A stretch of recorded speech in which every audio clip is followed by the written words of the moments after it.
দিছে আমাক যে কৃষিক কিয় ভাৰতীয় অৰ্থনীতিৰ মূল ভেটি বুলি কোৱা হয়। ভেৰি ভেৰি ইম্পৰ্টেণ্ট প্ৰশ্ন এইটো, যে কৃষিক কিয় ভাৰতীয় অৰ্থনীতিৰ মূল ভেটি বুলি কোৱা হয়। আমি উত্তৰ কৰিম যে দেশৰ জনগণৰ বাবে আৱশ্যকীয় খাদ্য সামগ্ৰী কৃষিৰ পৰা আহে। কৃষিক ভিত্তি কৰি গঢ়লৈ উঠা উদ্যোগবোৰত যথেষ্ট সংখ্যক লোকে সংস্থাপন লাভ কৰি আহিছে। ভাৰতীয় কৃষিখণ্ডৰ উন্নতিৰ লগে লগে উদ্যোগ পৰিবহণ। Hello everyone.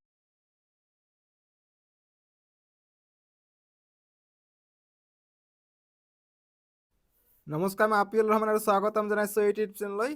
আজি আমি পঢ়িম ক্লাছ 7ৰ সমাজ বিজ্ঞানৰ ছ'চিয়েল ছায়েন্সৰ যিটো পাৰ্ট 3 আছে, ভাৰতৰ কৃষি আৰু উদ্যোগ। চ' এইটো পাঠত আমাৰ ভাৰতৰ কৃষি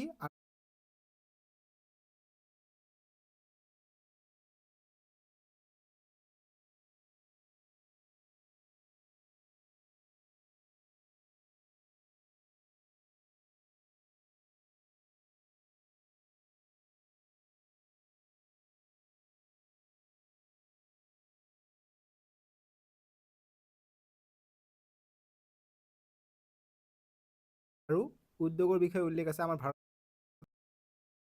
আহিছে গোবৰ আছে, গোবৰটো তুমি আলু খেতিক বুলি যদি কাক কোৱা হয়, এইটো নেক্সট পাৰ্ট যিটো আছে পাৰ্ট 4, এইটো দেখা যোৱা নাই চাগে স্ক্ৰীনত। Hello everyone. Welcome. নমস্কাৰ, মই আপি হওঁতে পৰ্বত পাহাৰৰ দ্বাৰা বাধাপ্ৰাপ্ত 4 নম্বৰ বিভিন্ন কৃষি উন্নতিৰ লগে লগে কৃষিক ভিত্তি কৰি